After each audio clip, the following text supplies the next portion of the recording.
So ఇప్పుడు మీరు ఇలా 3.5 కోట్లు లాస్ నాకేం నేను ఎవరిని అప్పడగను. మీ పరిస్థితి ఏంటి? నా పరిస్థితి చాలా హీనంగా ఉంది, నాశనంగా ఉంది, ప్రాబ్లంగా ఉంది నాకు బాగా. మీ ఇంటికి వెళ్ళారు అప్పుడు? మా భార్య నాకు కొంచెం హెల్త్ ప్రాబ్లమ్స్ ఉన్నాయి. హాస్పిటల్ జాయిన్ అయ్యాం. జాయిన్ అయితే నాకు 2 స్టంట్లు వేశారు గుండెకి.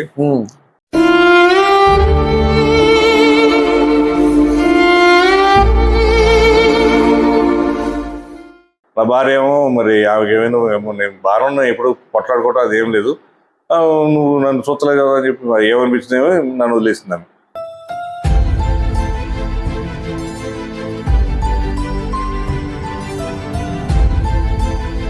ఏమన్నారు మీ భార్య?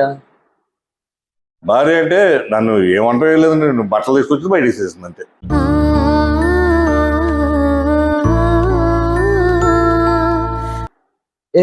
మీరు వేసుకునే బట్టలు తీసుకెళ్లి బయట తీసేసి బ్యాగ్ నా సూట్ కేసు ఉంటాయి, 2 సూట్ కేసు తీసి బయట వేసింది అంతే. తీసుకెళ్లారా? దిగారు, బస్ స్టాండ్ దిగానే కలిసాను. అలాగనే కంకిపాడు తీసుకెళ్ళిపోయారు. ఇక్కడే ఏడ్చారు, అమ్మగారు ఏడ్చారు.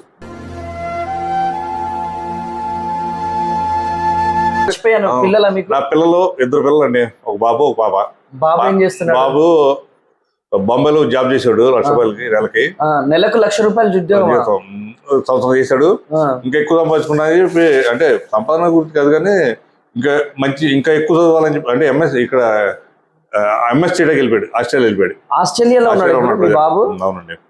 ఓకే. పాప పెళ్లి చేసుకుని వెళ్ళిపోయిందండి, మ్యారేజ్ చేసుకుని. ఎక్కడ ఉంటారు వాళ్ళు ఎక్కడ ఉంటారు కూడా తెలియదు, అంటే లవ్ మ్యారేజ్ చేసుకుంది. ఓకే. మీ పాప మీతో ఇప్పుడు మాట్లాడదండి.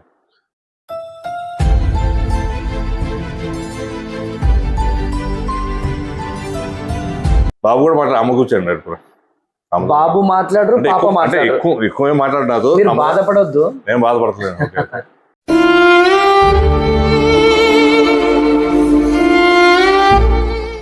పిల్లల గురించి మాట్లాడగానే మీరు ఏడుస్తూ చేస్తా ఉన్నారు.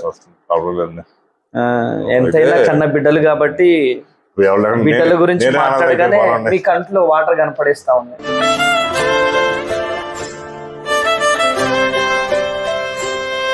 పోనీ వాళ్ళ ఫోటో ఎలా ఉందో తెలుసా? ఫోటో తెలుసు, నా దగ్గర ఫోటోలు కూడా లేవు. ఫోన్లు ఉన్నాయండి, ఫోన్లు అన్ని పోయినండి, అది బాధగా ఉంది. బిడ్డల ఫోటోలు కూడా లేవు. ఫోటోలు సంపాదించాలి, కనీసానికి వాళ్ళని ఇట్లా చూసుకోవడానికి కూడా ఫోటోలు లేవు మీ దగ్గర.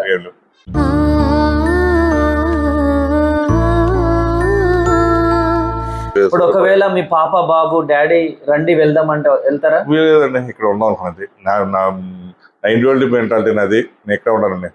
నాకు ఎవరు చెప్పాలి, డాడీ ప్లీజ్ డాడీ రండి అని మీ బాబు పిలుస్తాడు. చూడండి, నన్ను చూస్తారన్నమాట అంతే. ఓకే, చూడండి నన్ను. మీ పాప ఎక్కడికి వెళ్ళదలుచుకోలేదు, నేను అయిపోయింది. ఓకే, ఇక్కడే ఉందాం అనుకున్నాను.